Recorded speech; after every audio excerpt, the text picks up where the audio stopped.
From atop the Rocky Mountains, the crossroads of the West, you are listening to the Liberty RoundTable Radio Talk Show.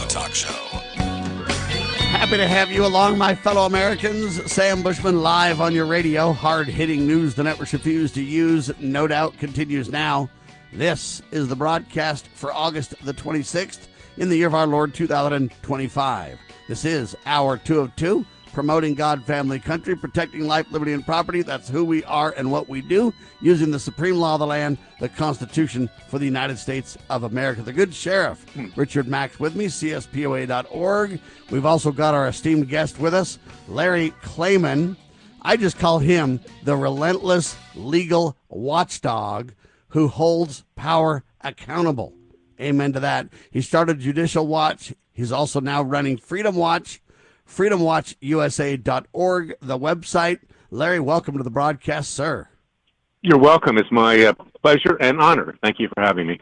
All right, there's so many topics to discuss. Let's start with D.C. It's going crazy in D.C. People don't know how to react to it. D.C. wants to become a state. We should never let them. On the other hand, Trump's saying, hey, it's just full of crime and treachery, and we've got to deal with that, put the National Guard on it. I believe the president has every right to do that. Let's start there. What are your thoughts, sir?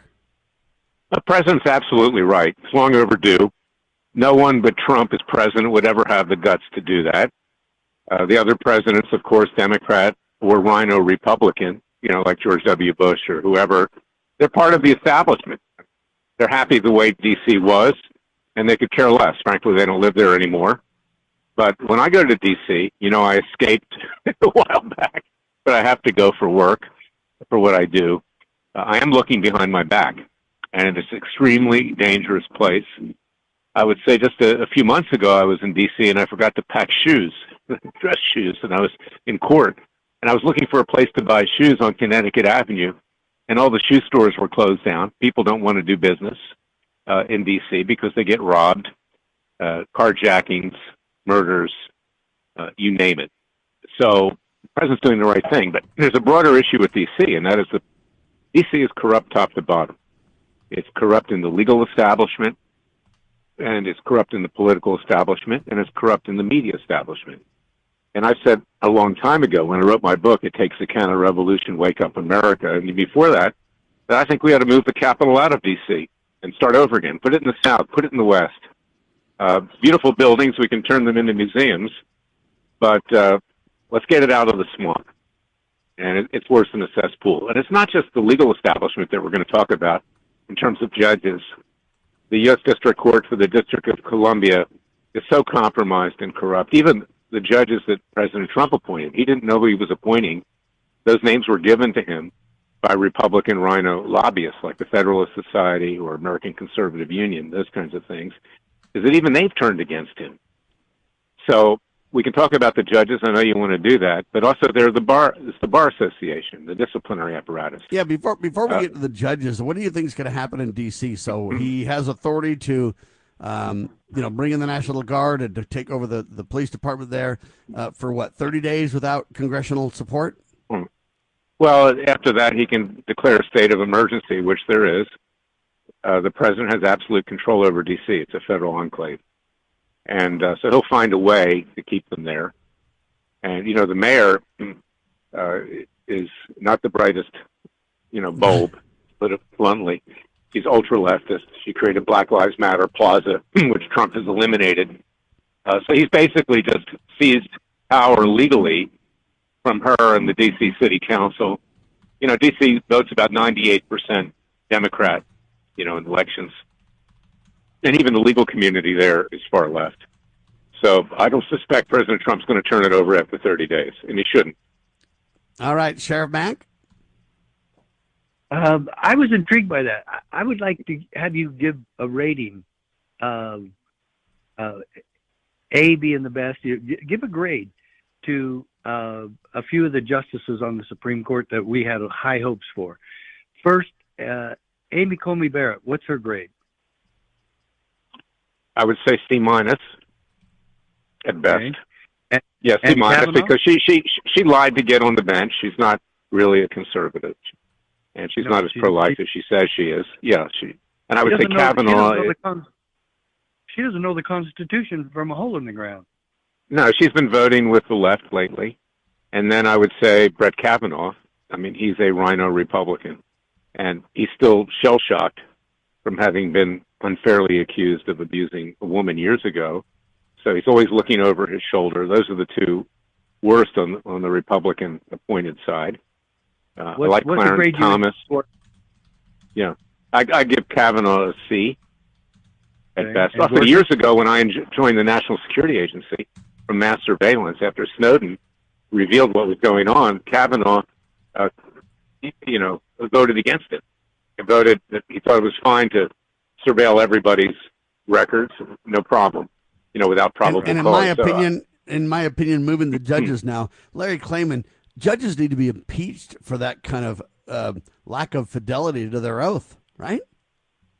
Well, they do, and this is what we do at Freedom Watch. We hold them accountable. When I started Judicial Watch, the name means what it says, watching judges, but we did more than that when I was running it. We held them accountable, but we are putting judges up in front of our citizens' grand juries. We're suing judges. We're seeking to hold them accountable because the House Judiciary Committee, whose chairman is Jim Jordan, he's not a lawyer. I don't hold that against him, but he hasn't called one judge up to account for anything in over 8 years. Right. And these people in Capitol Hill, many of them, I think the only one that really has any guts up there is Nancy Mace from South Carolina, who's running for governor, who I personally support, by the way. But they have no guts, and I think they're worried that someday a case will come in front of one of these judges that will involve them. So they don't push. And by the way, they're right. They're right. It will, though, huh? It will. And, Jim Jordan's great with his rolled-up sleeves, former wrestling coach from Ohio State, goes on TV like, he's in the trenches. But basically what he's doing on Fox is raising money, and it's self-aggrandizement, and little to nothing is ever accomplished. So, yes, I agree with you. They should be impeached. And if for another reason than to set an example, they should certainly be called up at a minimum to answer questions why they're not obeying the Constitution, or for that matter, federal statutes or common law. And this is a problem that I've written about. People can get it at freedomwatchusa.org and Amazon and all booksellers, is that we have politicians in robes. And you can guess with almost exact certainty how that judge is going to rule on any issue that touches on government or politics based upon who appointed him or her to the bench. And how are they appointed? Yeah. Generally through political campaign contributions. So they're bought and paid for by the special interests. Right. And real quickly on Gorsuch, what would you give him a grade? I give him a B+. And I give Alito a B+. B+. I give him a D. He's a hypocrite. He's a hypocrite. Many people think he's lived, I don't mean this in a disparaging way, but it's out there. They think that he's a closet gay, and they think that he's worried that he's going to be exposed. And, his wife has lobbied. His wife is a headhunter that places lawyers and law firms that appear in front of the Supreme Court. They make millions. So, yeah, he's not a conservative at all. And years ago, you really got me going. I write about it in my book. He actually said, name the book and then continue. It Takes a Counter-Revolution, Wake Up America. It's one of three. My first book was Whores, Why and How I Came to Fight the Establishment. Then I wrote It Takes a Revolution, Forget the Scandal Industry. The last one is It Takes a Counter-Revolution, Wake Up America. You can get all three of them on our website at freedomwatchusa.org, and I hope people will donate with tax-deductible contributions. We need it. But I questioned, some of the conflicts of interest on the bench. And he shoots out in his annual report, we on the Supreme Court do not have to obey the federal judicial code of conduct. It may even be unconstitutional as to we Supreme Court justices. Our ethics are beyond reproach. I'm paraphrasing, because we were confirmed by the U.S. Senate. So they don't hold themselves to the same ethical standards. And who wrote that? Who said that? Roberts. I just want to make our listeners understand who. Roberts is the one saying that. This guy is the guy that pretended he was conservative, and now we find that, hey, he's playing games with all kinds of things. If he doesn't have obedience to that, What about to those who could impeach him? I mean, at some point, we need to say, you don't care about your oath of office, you're gone. No, you're right. And, to show you how inherently corrupt he is, and frankly, the other justices have gone along, what about the leak of the Dobbs decision, that banned abortion, in a federal context? Skip the break. Continue, Larry. Yeah.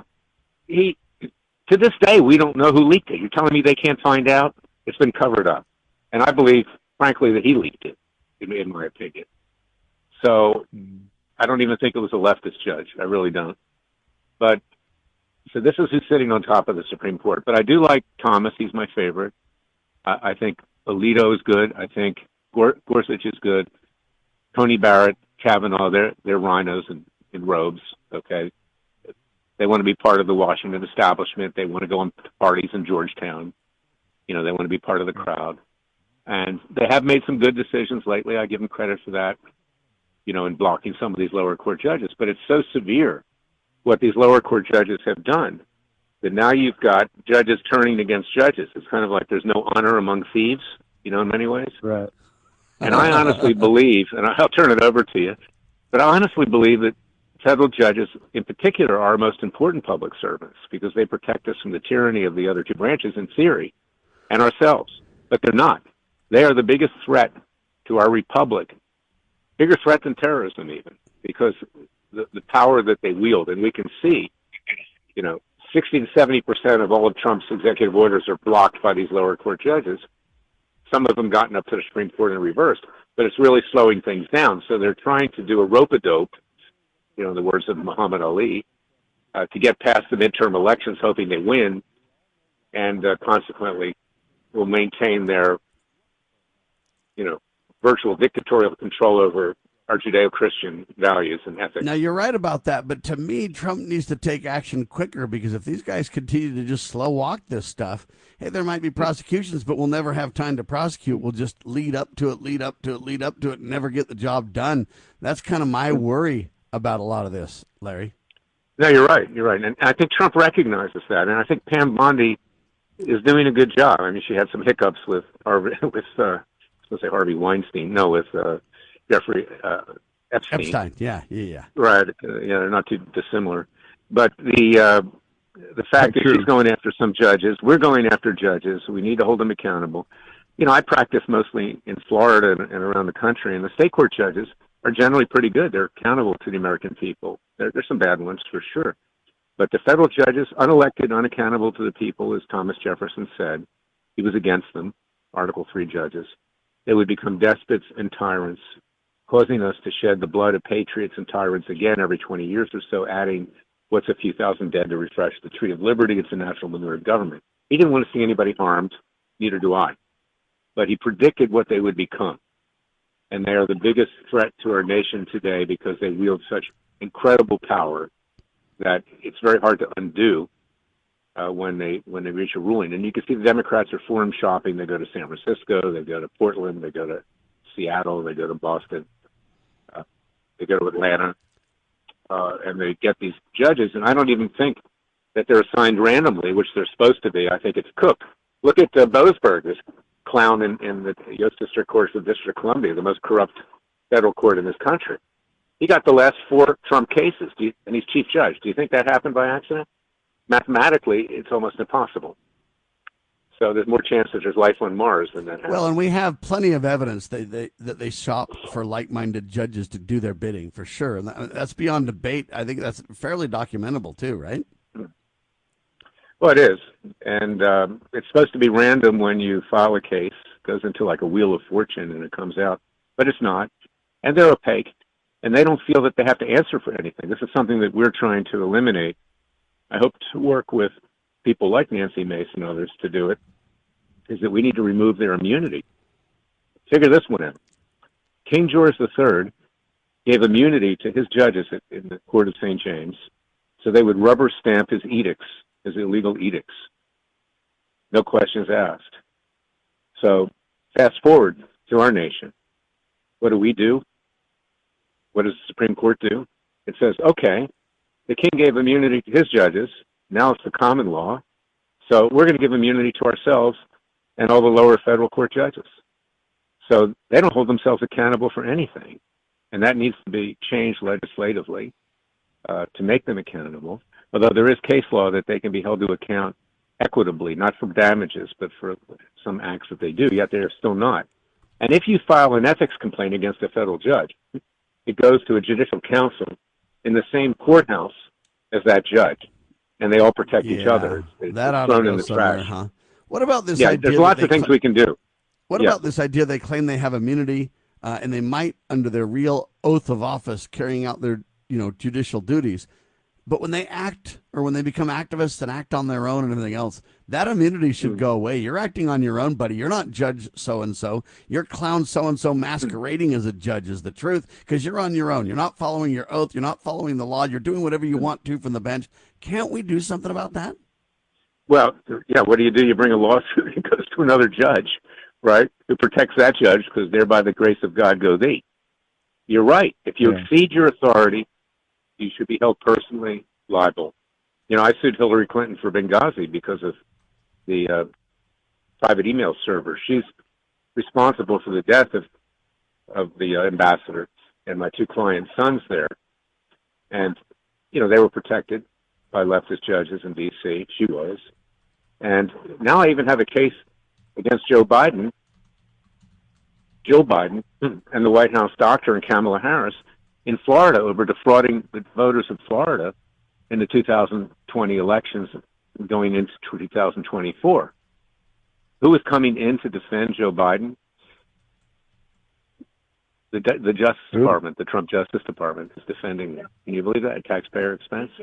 And that's under a law called the Westfall Act. That needs to be eliminated. And that's fraud. That shouldn't be covered. But yeah, there they are. And I want to talk to Pam Bondi about that because I don't think she'll be very happy if she knew that, because a lot of what goes on at the Justice Department, doesn't reach the level of the Attorney General. Well, and that's a real problem, too. We've got to get rid of all the deep state thugs that are betraying us from within because we don't have time. Every time they do these things, all it does is promote more government and make it harder. Judges destroying Trump's America, help us defeat them, ladies and gentlemen. That is the plea of Larry Klayman, who we completely agree with. Larry Klayman is the attorney that started, back in the day, Judicial Watch. Now he runs Freedom Watch.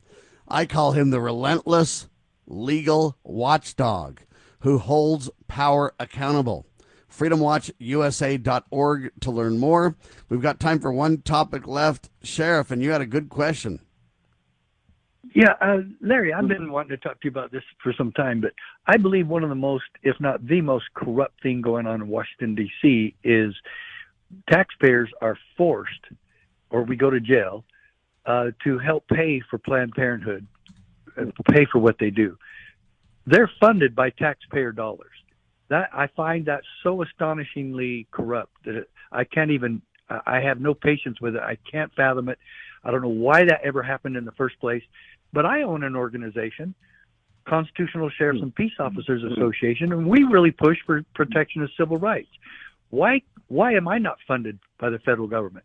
If they can fund private organizations, and especially in Planned Parenthood, they provide no government service whatsoever.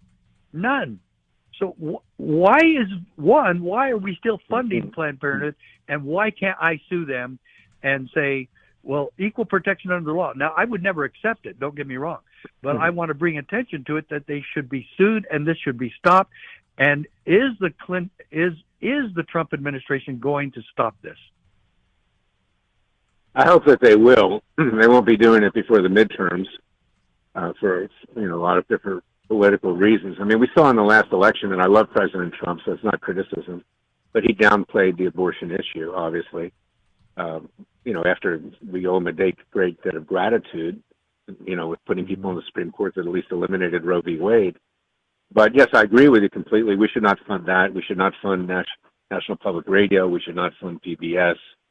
And we all know the history of Planned Parenthood. It was put into effect by Margaret Sanger. It was, in fact, intended to eliminate the black race, essentially, in the South, and by killing their babies, essentially. And it's a really terrible Hitler-esque history of it. But unfortunately, there are a lot of women in this country that want that so-called option, as abhorrent and disgusting and as murderous as it is. So that's why the rhinos on Capitol Hill don't touch it. The real question is this, just to summarize, Sheriff. So can I sue them? Would it be legit? Would it go anywhere if I sued them for equal protection under the law? Why do you fund them and not me? Is that a legitimate lawsuit or not? And if it is, I want you to take it. Well, you know what? There's a new body of law, and Richard, we can talk about it, because I may want to do it with you, frankly, is that the D.C. Circuit, that's the appellate court, federal level in D.C., issued a decision a while back called Douglas decision. And they did it in the context of Black Lives Matter. Of course, it's the leftists they're going to come out with a decision. It's helpful, but they expanded the concept of discrimination under the Constitution to viewpoint discrimination, First Amendment discrimination. And one could allege that you and your organization, because you're conservative and pro-life, are discriminated against for your basic rights under the First and Fifth Amendments. It's something that we could try. But and that case is going to go up to the Supreme Court eventually. So let's talk about it some more, because it's worth trying. We may not succeed, but we'll make a point. Right, exactly.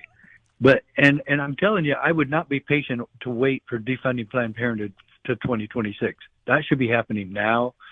And I think it. I don't want to make it a political issue. It's not, but it always has been because of corrupt politicians. But I want this thing done. And Mike Johnson mentioned it right after Trump got elected. Trump has brought it up a couple of times, but it's been put to the back burner. I want to put it on the front burner, and I want to make it an issue. Well, it should be, and that's because, it should be, but that's because there are a number of Republicans who are in districts that, are very narrowly, very close, in terms of the Republican-Democrat demographic.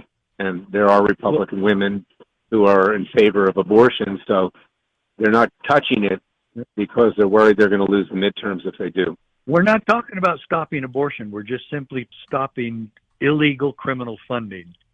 We're not. And so that needs to be the issue here, is proper spending of taxpayer dollars. And here's the question too. Why is Planned Parenthood defunded, but they're still here? So Congress basically defunded them in that clawback of money for a year.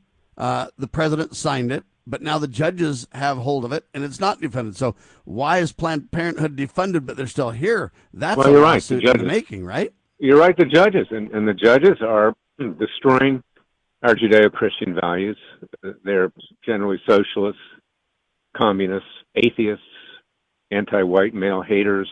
That's what they are, in large part. A lot of DEI judges up there that are payback, for years of what they consider to be discrimination, and they're blocking these things. And that's why we need an honest judiciary that's nonpartisan. I have ways we can talk about it, hopefully, in another show, is that we need to choose judges in a different manner. We need to police them. We need to hold them accountable, take away their immunity. We're flat out of time, Larry, but I want everybody to know this. Freedom Watch USA, founded in 2004 by Larry Klayman, is designed to promote freedom in the U.S. and around the world. Klayman, who also founded Judicial Watch, is a prominent attorney, media figure, radio talk show host, columnist, and more. He won landmark cases all over the place, and best of all, he writes regularly for Newsmax, and WND. So doing a lot of good. Larry Klayman, thank you. We'll have you back soon. Hopefully we can sue Planned Parenthood together. FreedomWatchUSA.org. God bless you, sir. Thank you. Thank you, Larry. Hang tight, Sheriff. We've got more. You're listening to the one and only hard-hitting news the networks refuse to use. It's Liberty Roundtable Live.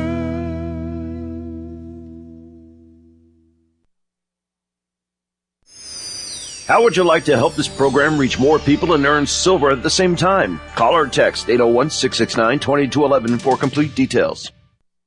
Breaking news this hour from Town Hall. I'm Rich Thomason. President Trump takes a bold step that has his critics howling and questioning his authority to make such a move. The firing of Federal Reserve Governor Lisa Cook. In a letter posted on his social media platform, the president said he's removing Cook because of allegations that she committed mortgage fraud. Cook had said she wouldn't leave her post despite the president previously calling for her to resign. The move is a sharp escalation in his battle to gain greater control over the nation's central bank, which historically has enjoyed political independence. For months, Donald Trump has berated Fed Chair Jerome Powell for not lowering interest rates. Greg Clugston, Washington. Washington, D.C. has been murder-free for a dozen days now, and there have been more than 1,000 arrests since President Trump's crackdown on crime began almost 3 weeks ago. Presidential aide Stephen Miller says Washingtonians are thrilled even if D.C.'s Democrat leaders are not. I've had a chance to spend some time, as has everyone here, with the police officers in the city.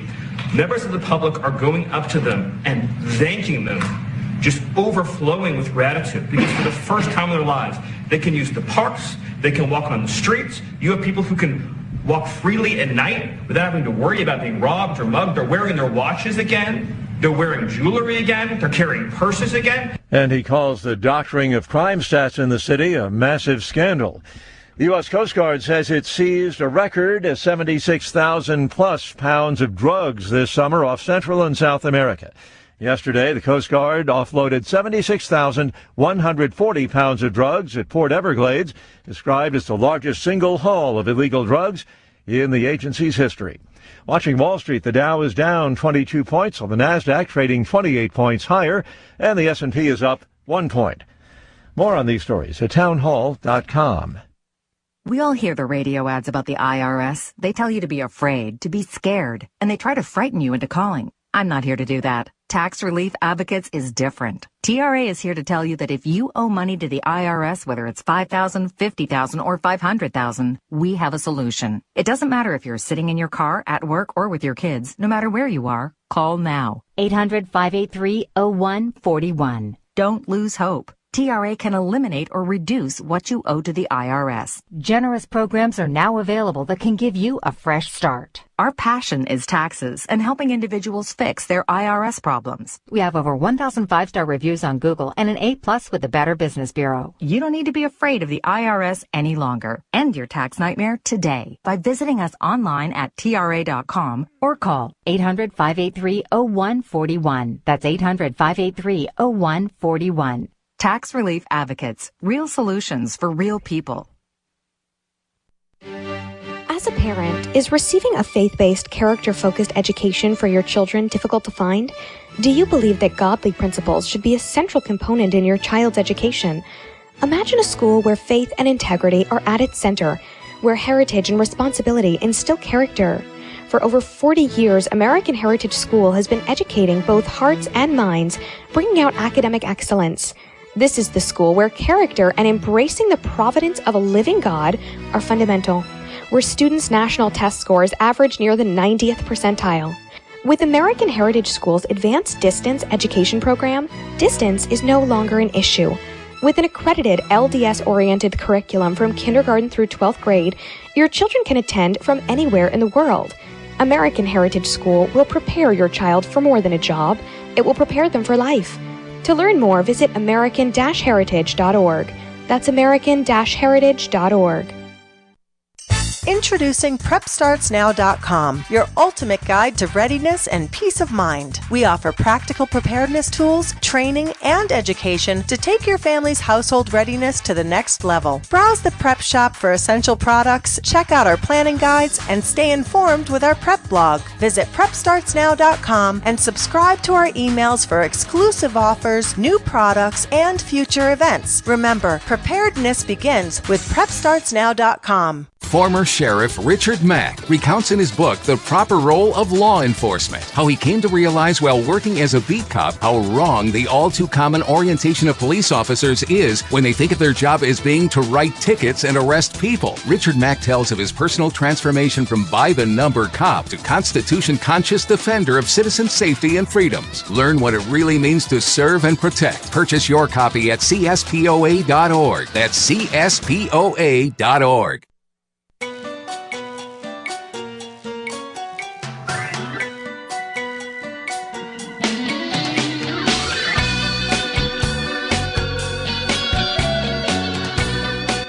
Broadcasting live from atop the Rocky Mountains, the crossroads of the West. You are listening to the Liberty RoundTable Radio Talk Show. Happy to have you along, my fellow Americans. This is interesting. We just had a discussion about letting PBS, NPR, go off the dole and how vital it is to get that done. And we talked about judges with Larry Klayman and how about, hey, these judges are destroying Trump's America. Help us defeat them. We're talking about Larry Klayman over at freedomwatchusa.org. Well, I just got a late breaking news at the bottom of the hour, literally while we were on the break, Sheriff.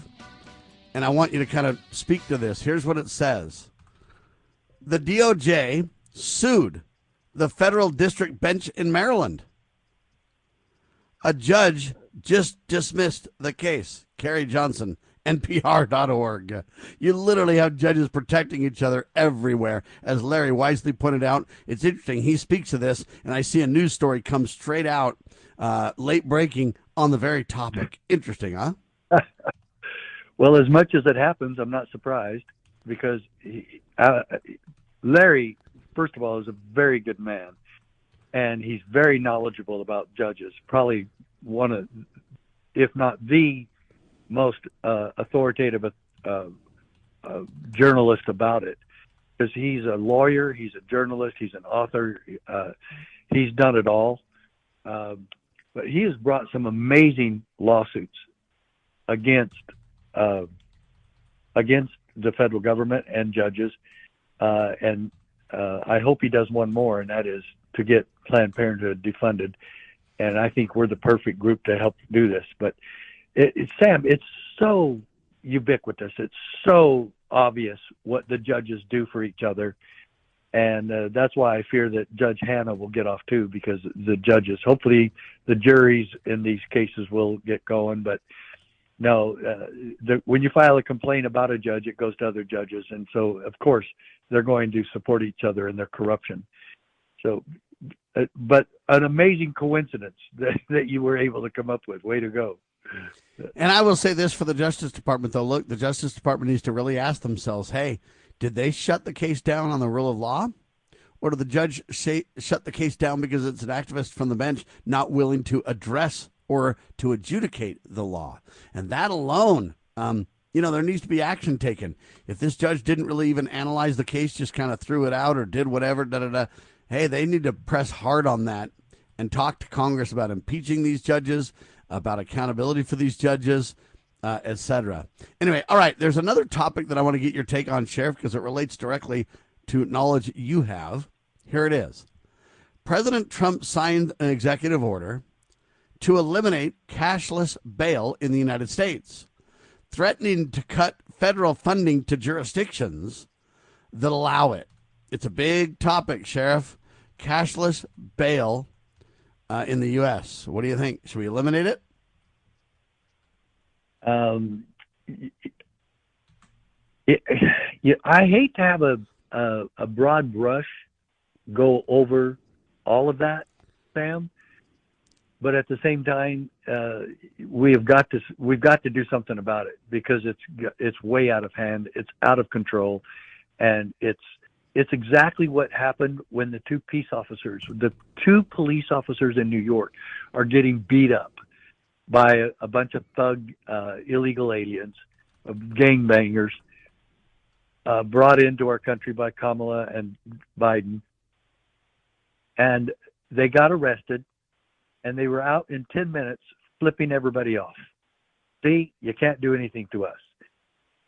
That should have had a cash bail put on it, obviously.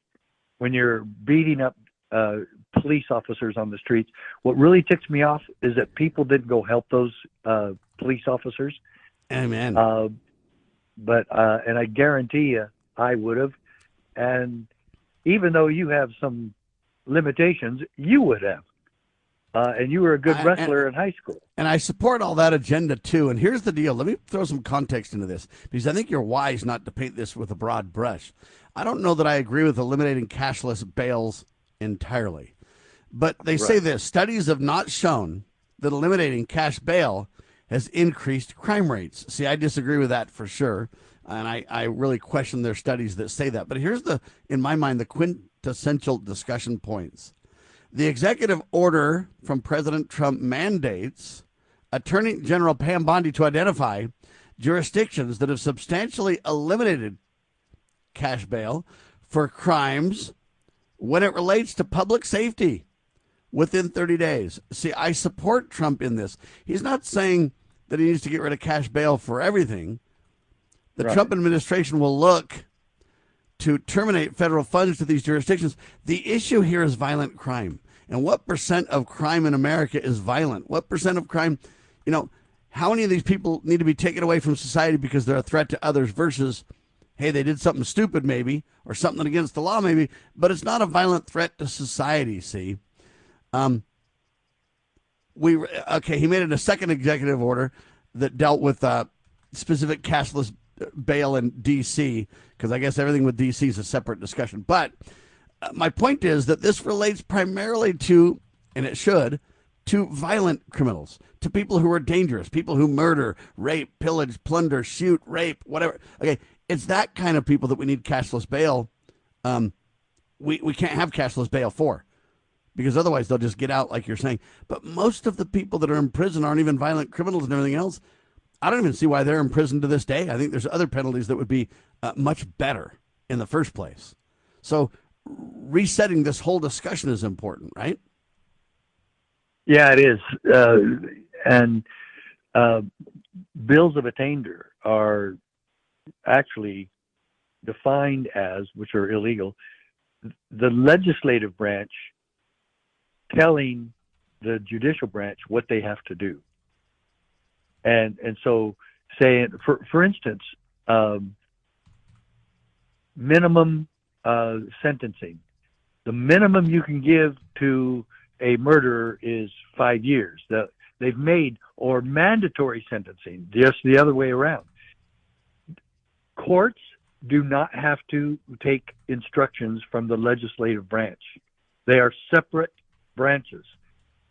And so the Constitution even talks about bills of attainder. And so we have got to wake up and make sure that we're getting good people in office.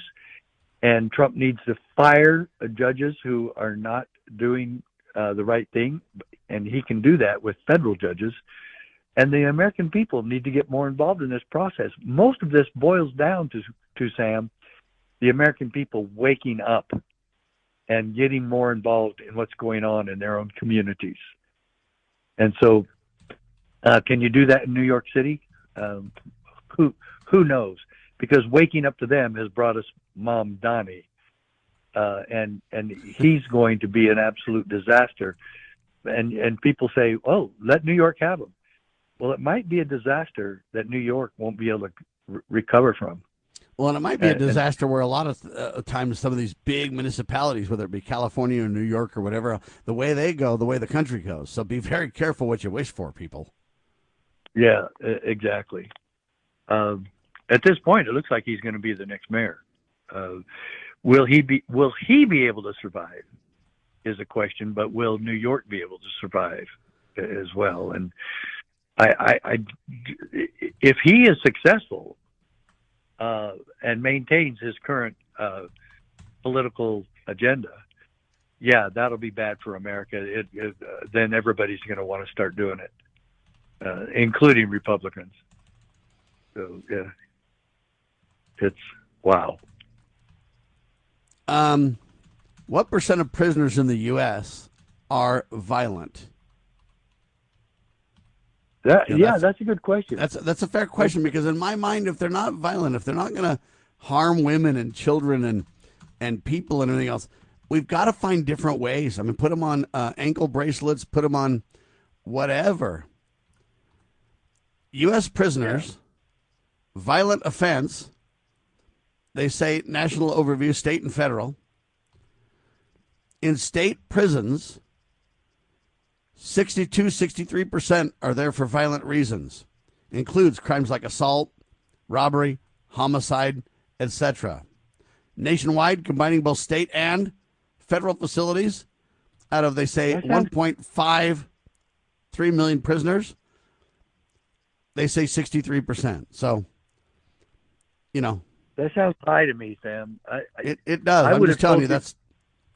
Go ahead. I would have told you. I would have told you that drug-related ones, and sometimes violence is drug-related, but I would have said drug-related offenses are what's mostly in possession or distribution. Yeah, or go ahead and skip else. the break. Yeah. In contrast, that's high. among federal prison inmates alone, only 7% are there for violent reasons. No, wait, say that again? The federal prisons, if you take that only the federal, it's only 7%. Oh, yeah. Yeah, okay. So that's what I find interesting, because when you talk about the state, this is the point that I'm getting at. Why do we have all these federal crimes? And why do we have all these people in prison that aren't even violent? And there's no need. I mean, just take a Ken Cromar. I'm going to use him as a perfect example. The guy's as docile as could be. The guy's never committed a crime other than the IRS, where he believes he doesn't know and they say he does. Then they turn that into 50,000 crimes or whatever. But at the end of the day, he's in there on federal charges. He's not violent in any way.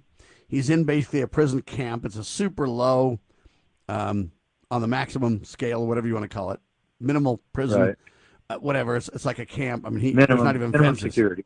He could even leave. Yeah. There's not even fences. He could bail if he chose to. Anyway, my whole point is, why do we spend $50,000 a year or whatever the number is to keep that guy in prison when he could be working and putting 10, 20, 30 grand into the tax bucket? That's just one example to my point, Sheriff. Yeah. No, you're absolutely correct. The victimless crimes and the white-collar crimes, as they refer to them, putting people like Ken Cromar in prison and the many others, Sam Gerard, in prison for 4.5 years. He got a 6-year sentence. I mean, Sam, that is such abuse. It is such a waste of taxpayer dollars, and it's just such an absolute crock. Who can we sit down with to remedy this, though? Who can we sit down with to bring common sense to this tale? I mean, I try to get a hold of Kim Kardashian. She's on the prison reform. Can't get a hold of her. Try to get a hold of President Trump. Can't get a hold of him. I mean, who on earth can we go to? Well, you would think you'd be able to go to your members of Congress. They're the hardest people to get to cooperate with anything. But they don't. I can call like Paul Gosar. Paul Gosar is not my congressman. Andy Biggs is my congressman. Andy Biggs and I thought used to be friends. However, he has never returned my calls for the last 5, 6, 7, 8 years. And we've actually been in speaking engagements. Gosar will sit down with us. I've done it before. Gosar returns my calls. Mark Fincham, who is a state senator, returns my calls. And a couple of others here and there. The sheriff in Arizona that returns my calls most is Dave Rhodes, and he does. Yeah. And he's on the board of directors with the National Sheriff's Association. And so he's busy, but he's a good man. And I've never talked to any sheriff anywhere in the country who knows my Supreme Court case better than he does. There might be some, but they're far and few between for sure. Yeah. All right. President Trump issued another executive order on Monday, and I kind of have a little bit of a difficulty with all these executive orders. We need Congress to absolutely do something for a change. Mm-hmm. President Trump doesn't need to be the executive branch and the legislative branch in one, okay? We've got 435 House members and 100 senators to be on that side of the discussion. Nevertheless, here's the point. An executive order issued by Donald Trump on Monday directs the Department of Defense to play a larger role in domestic law enforcement, particularly by quelling civil disturbances. The order mandates the creation of a, quote, specialized National Guard unit or units in the District of Columbia and in all 50 states, capable of creating safety and order. Anyway, I personally think this is great because really this is the militia. And what I would recommend, forget words for a second, I'd recommend sheriffs crank up the sheriff's posses, and we say, President Trump, you can work with the sheriff's posses. Now you got a local jurisdiction and a general jurisdiction working together in coordination for the safety of their communities. I couldn't think of anything better, Sheriff. Well, Sam, it's come to that. There's been, how about when the big, huge riots where the media was looking at these huge fires in the background saying, oh, it's mostly a peaceful demonstration. And you look at that and all the destruction and the damage and the billions of dollars, the people who were attacked. So what happened in Seattle that the mayor called the Summer of Love, and that Summer of Love was really rapes and sexual assaults going on daily. And so if we had that kind of a response team available to go in and settle these things, these violent outbursts down, I would be in favor of that. Because what I recommend is, instead of just using the National Guard and having everybody scream posse comitatus and have everybody do, let's call it what it is. It's really the organized militia. And the reality is you could put it under the sheriff at the local level, because there are jurisdictional boundaries here. Put it the posse from the sheriff's local level, and then the president, and they can coordinate on this, and they can use these private citizens in service to keep the peace. I mean, whether you call it militia, whether you call it sheriff's posse, whether you call it, whatever, I think we need to avoid the National Guard term and use more of the civilian side of the discussion. And I think sheriffs, 3,000 of them across the country, could set the stage for that incredibly nicely. Yeah, they could. And we hope they do.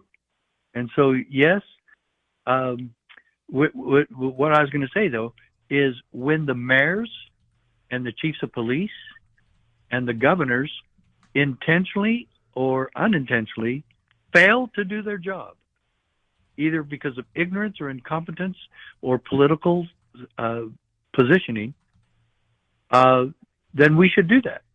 And those should be available for local officials to call out. But Sam, the sheriff in Los Angeles, the Los Angeles County Sheriff should have interfered and intervened and interposed and gone, if you guys aren't going to do your job, he should have told the chief of police and the mayor, if you're not going to clean up Los Angeles, I will. And so it was left to Trump to provide the only solution. And he did it, and God bless him for it. And if these people are going to play politics and Trump derangement syndrome with the safety of the community, then to hell with them. I've got one comment to the naysayers on this, Sheriff. Yeah. Crack down and make your societies peaceful, and then no one will be discussing this. I mean, isn't that the answer? Well, if you're in Chicago and you don't want President Trump to come and mess with your affairs, hey, deal with the crime in Chicago to where it's not a problem. And once it becomes peaceful, Trump won't be trying to go there. Remember, the government always fills the vacuum. Whenever there's a problem, if people don't address it, the government will. So that's kind of the deal. Ending story for the hour, which I find very fascinating. A rainbow crosswalk in Florida, serving as a memorial for the 49 victims of the 2016 Gay Pulse bar shooting, was painted over by the state of Florida.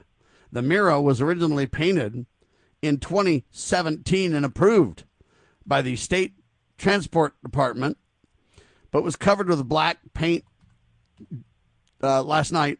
And they say the reaction appeared to be linked to a federal directive by the president to keep crosswalks free from distraction, and stated in a letter, hey, we can't have these distractions and stuff. What do you say? Well, first, I was surprised that it was ever allowed in the first place. That's public property. You don't get to go do your Black Lives Matter all over the city streets and sidewalks. No one does. I mean, what if we went out and started painting CSPA logos and signs everywhere on streets and crosswalks? And I think I think that's absolutely should happen. I'm joking, but making a point, right? And that's how these people are. They're not willing to listen to law or reason or anything else. No. Why do we have a rainbow flag in the first place promoting this agenda on the street or on the crosswalk in the first place? So I agree with President Trump to stop it. I just wish the governor would have done it himself so Trump wouldn't have had to. I respect more state leadership in these matters. Trump doesn't have to be legislator, judiciary, executive. I mean, we've got to support the president here sometimes, people. And it isn't about the gay and lesbian issue. It's about nobody should have their special privilege with their whatever it be on the crosswalk, right? And we shouldn't have Coke. Right. We shouldn't have. I think we should put Liberty RoundTable on every crosswalk. Personally, Liberty RoundTable Live, your favorite talk show. See, that's what we're talking about. It shouldn't be anybody getting that favored treatment, right? Well, yeah, and just like we were talking with Larry, why do tax dollars go to one organization and not to all of them, or to most of them, or more of them? And that's just absolute corruption. It's criminal, and something has got to be done. And lo and behold, maybe we're going to get it done finally. There's always hope. Anything else you want to bring up before the end of the hour, Sheriff? Well, Sam, this has been a great show. This has been a great 2 hours. We sure covered a lot, and I really appreciate being part of your network and your show, and that we're partners in CSPOA and trying to save our country. And Larry Klayman, we gave us 30 minutes of fantastic information. The first hour, that book, my goodness, this crazy book. And you know what? I'm going to challenge these two authors to an honest, open debate. I noticed that Chris Ann Hall was not included in the book, but it's about law enforcement, and she never was law enforcement, so maybe that's why. But she's been out there defending and working. Yes, and the other reason, maybe she'll sue them. But it's interesting to me they don't have me in it either, and I'm not trying to get the limelight. I'm just saying, hey, I've been involved in this organization for a long time, and it's just surprising they don't kind of bring me up, because I do talk shows that relate to the CSPOA sometimes, but I'm also an independent talk show host, and I do talk shows that sometimes, hey, the CSPOA has nothing to do with it. It's just Sam Bushman. But they can't deal with that either, Sheriff. You are the CEO of the CSPOA. And that's right. They've really blasted you in the past, and I thought they would certainly want to do that. I'm glad they left me alone for a change, but I would say to this, I'm welcoming the debate, though, because I believe they're dishonest in their treatment of our organization. It isn't about Sam Bushman. It's about the truth in the organization, right? Yeah, the whole book, though, is so dishonest because they didn't verify any of their sources, the information from their sources. All they did was verify the source. They didn't verify the information from the source. Well, and they didn't even verify the source very well in that sense, just because the source of the propaganda is not a source, Sheriff. If you're a real journalist, you not only check the source, but you check its accuracy. They did bring the source out, but they didn't deal with the facts or the accuracy, and they didn't even talk to us either, any of us, you or anybody. And I think if you're going to write a huge story or a huge book and put people like you in it and your organization, least they could do is talk to you, right? You would think. I mean, you would think they would at least, go ahead. ADL has never talked to me either, and they're quoting them. And the Southern Poverty Law Center, if they want to quote them, we've talked to them plenty of times, and they were forced to print a retraction, right? They don't call us anymore. No, of course not. The SBC used to, but they don't. Because they know Sam Bushman will get in their face and want to spar with all their attorneys and stuff. That's why. Yeah, let's have public debates, ladies and gentlemen, where the American people can see the truth, shall we? And my response, the sooner the better, Sheriff. Yep, absolutely. All right. We appreciate you. Well, thank you, Sam. Thank you. It's great to be part of your show. And we're going to keep fighting. I admire you for the work you do. Thank you so much. CSPOA.org, ladies and gentlemen, that's where you can become part of the Sheriff's Posse. Join America's growing posse today and help take America back one county at a time. CSPOA.org. You can also check out and get a copy of the Supreme Court case there, too. The greatest 10th Amendment decision ever rendered in the history of America. You got to dig it. God save our republic.